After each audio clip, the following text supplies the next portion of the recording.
Welcome to another Peshawar Zalmi match preview. Match है पिशावर ज़ल्मी का अभी तक इस टूर्नामेंट की एक अनडिफीटेड टीम से, कराची किंग्स। कराची किंग्स इस टाइम के ऊपर जिसे कहते हैं पाकिस्तान सुपर लीग की priceoy.pk बनी हुई है। हर चीज़ बेहतरीन, वेबसाइट बेहतरीन, प्रोडक्ट्स बेहतरीन, प्राइसेस बेहतरीन, डिलीवरी बेहतरीन, किसी लेवल के ऊपर कोई कंप्रोमाइज़ करते हुए नज़र नहीं आते। priceoy.pk से तो कराची किंग्स थोड़े से कम हैं। कराची किंग्स वालों ने कुछ कैचेस ड्रॉप किए हुए हैं। प्राइसवे वाले तो किसी भी चीज़ के ऊपर कुछ कमी सिवाय पैसों के नहीं करने के मूड में। ठीक हो गया, आगे चलें। सबसे पहले ज़रा कराची किंग्स की बात कर लेते हैं। नेशनल क्रिकेट स्टेडियम कराची में ये मैच खेला जाएगा क्योंकि अब कराची की लेग स्टार्ट हो गई है। कराची किंग्स जो है ना, अपने सिटी में ठीक ही हैं, बस इनका 50-50 टाइप का हिसाब है। 39 इनके टोटल नंबर ऑफ मैचेस हैं इधर, ठीक है, जिसमें से ये 20 हारे हैं, 18 जीते हैं कराची किंग्स। बैटिंग फर्स्ट करके ये 6 मैच जीते हैं, 11 मैच हारे हैं।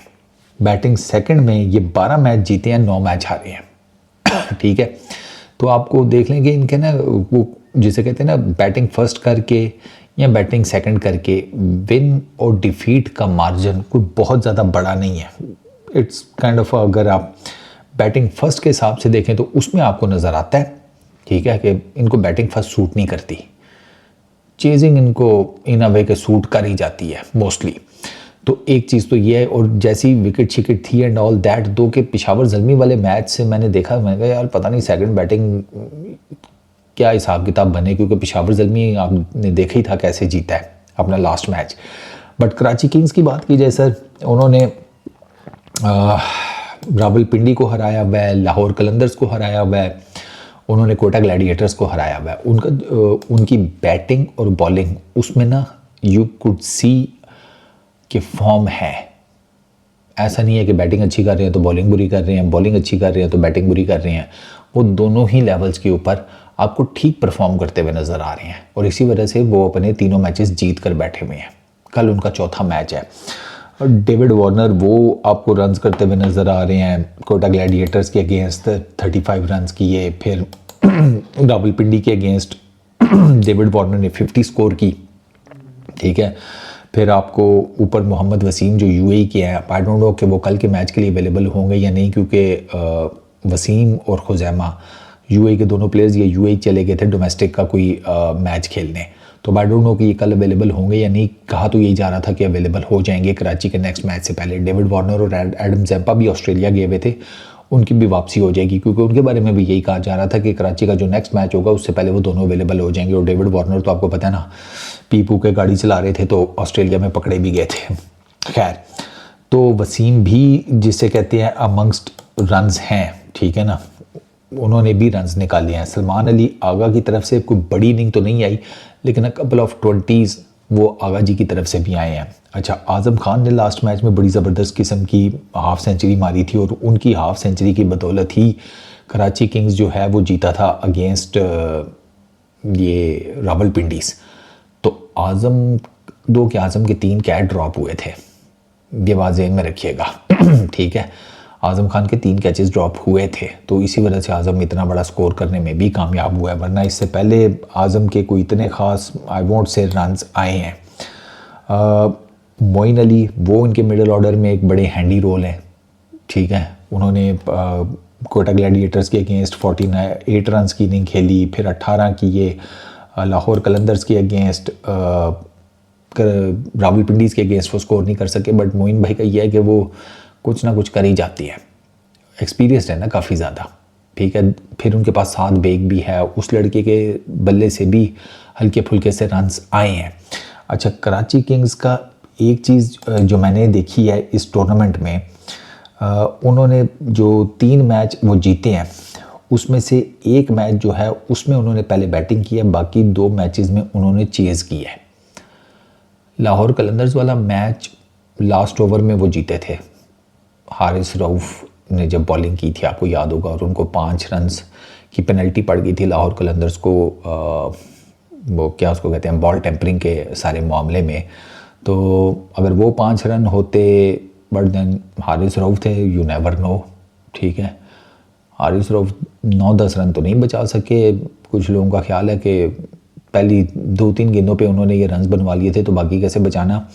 तो you are not that certain. But ये है कि एक मैच 4 विकेटों से जीता है लाहौर कलंदर्स वाला, एक 5 विकेटों से जीता है।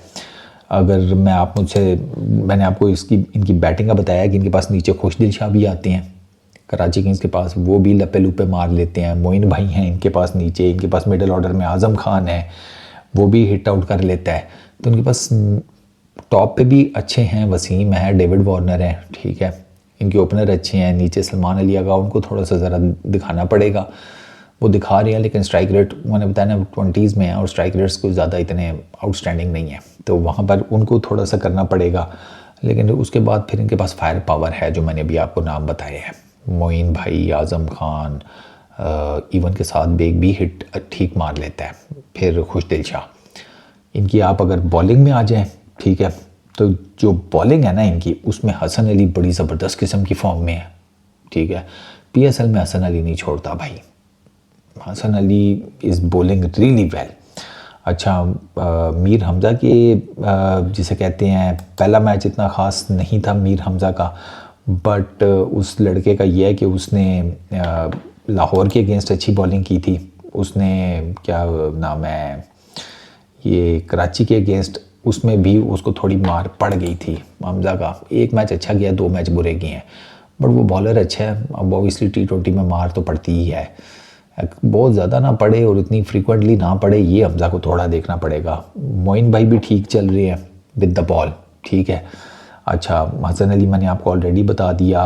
अच्छा, फिर उनके पास एडम जैम्पा है। एडम जैम्पा आपको पता है कितना ज़बरदस्त बॉलर है। उसने कोयटा के अगेंस्ट 4 ओवरों में 11 रन दिए, लाहौर के अगेंस्ट उसने 4 ओवरों में फिर 11 रन दिए।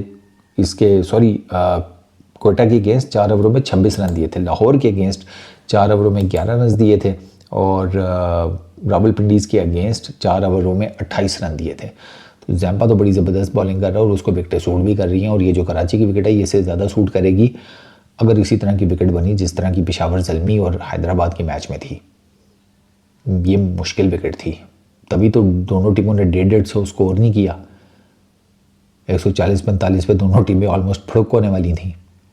तो ये भी एक फैक्टर है। अगर ये फैक्टर हुआ तो फिर जैम्पा, सलमान अली आगा, मोइन अली, ये ठीक ठाक वक्ता डालेंगे, ये ठीक ठाक किस्म का पेशावर ज़ल्मी की बैटिंग लाइनअप को प्रॉब्लम करेंगे। और इनकी जो पेशावर ज़ल्मी की बैटिंग लाइनअप है, उसमें यह है कि उनका जो सबसे प्रीमियम बैट्समैन है बाबर आजम, वो स्पिन के अगेंस्ट ही स्ट्रगल कर रहे हैं, ठीक है ना। तो वो बाबर आजम, जैम्पा, मोइन अली, सलमान अली आगा किस किस से बचेंगे, स्पेशली जब पावर प्ले खुलेगा। वो आपने देखा ना, आज भी बाबर आजम पावर प्ले खुला तो उनके लिए मसला बन गया था, and eventually he got out. तो ओवरऑल अब्बास अफरीदी भी इनके पास नीचे है बाय द वे, उसकी यूटिलाइजेशन डिपेंड करता है ये कैसे करते हैं। तो ओवरऑल अगर मैं देखूँ ना, तो कराची की team definitely they have a really strong chance in this game. Peshawar Zalmi वो रावलपिंडीज़ के अगेंस्ट एक तगड़ा मैच जीते, इस्लामाबाद के अगेंस्ट उनका मैच वॉश आउट हो गया, हैदराबाद के अगेंस्ट उनका जो मैच था उसमें वो फंसे हुए नज़र आए, मुश्किलों से वो मैच जीते। स्पिन विकेट थी, पेशावर के जो स्पिनर्स थे उन्होंने अच्छी खासी इंजॉय किया। सुफियान ने 4 विकेट्स ली, इफ्ती चाचा 4 विकेट्स ले गए, ठीक है। तो उन्होंने तो इस पिच के ऊपर इंजॉय किया, लेकिन पेशावर की बैटिंग ने को बहुत ज़्यादा इंजॉय नहीं किया। पेशावर की बैटिंग लाइनअप फंस गई थी। एक टाइम पे लग रहा था बड़ी स्मूथ से उनकी चल रही है, लेकिन उनकी फिर जब विकेटें गिरनी शुरू हुई है ना, कुसाल मेंडिस, बाबर आजम, ब्रेसवेल, फरहान, समद, ये ऊपर तले जब आउट हुए ना, तो एक टाइम लग रहा था कि शायद पेशावर से मैच जीते ही ना जाए।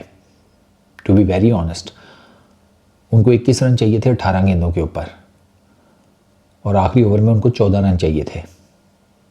अली और हुनैन शाह ने मतलब डेथ ओवर में बहुत ज़बरदस्त बॉलिंग की, लेकिन हुनैन डेथ ओवर में 14 रन नहीं बचा सका। ऑब्वियसली इनएक्सपीरियंस था, लड़का नया है, तो इस तरह का प्रेशर मैच हैंडल करना, वो यॉर्कर मारने के चक्करों में थोड़ी सी अपनी लेंथ मिस कर गया, इस वजह से एक बॉल पे उसको छक्का पड़ गया, फिर सिंगल भी उसी लेंथ के ऊपर पड़ा उसको। जो उसको लेग साइड के ऊपर शॉट पड़ा था, अगर आप वो देखें तो वहाँ पर भी यू कुड क्लियरली सी कि वो लेंथ मिस कर गया, वो शायद आगे करना चाह रहा था ज़्यादा, तो वो उस वजह से वो वहाँ पर उसको मार पड़ गई।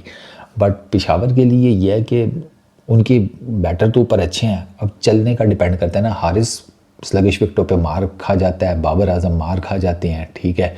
ये दो जिसे कहते हैं इनके ओपनिंग बैटर्स हैं।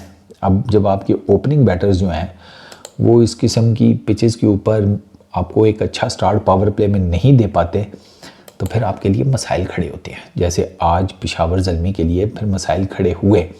कुसाल मेंडिस ठीक खेला, ब्रेसवेल भी अपनी तरफ से ठीक खेला, फरहान यूसुफ ने भी ट्राई किया कि वो आकर हिट आउट करे, बट ये ऐसी विकेट थी नहीं पेशावर ज़ल्मी के मैच वाली कि जिसके ऊपर मार धाड़ हो सके। तो अगर तो इस किस्म की कोई विकेट है तो फिर आई डोंट नो कि पेशावर ज़ल्मी का क्या बनेगा, और स्पेशली अगर उन्हें सेकंड बैटिंग में कोई बड़ा टोटल चेज़ करना पड़ गया, क्योंकि उनसे तो 150 का टोटल बड़ी मुश्किलों से लास्ट बॉल के ऊपर चेज़ हुआ है। 146 एग्जैक्ट 145 तो उन्होंने किया था, 146 का टारगेट था। तो ये पेशावर ज़ल्मी के लिए मसला बन सकता है। ओवरऑल तो पेशावर ज़ल्मी की भी टीम को इतनी बुरी नहीं है, लेकिन it depends on the wicket.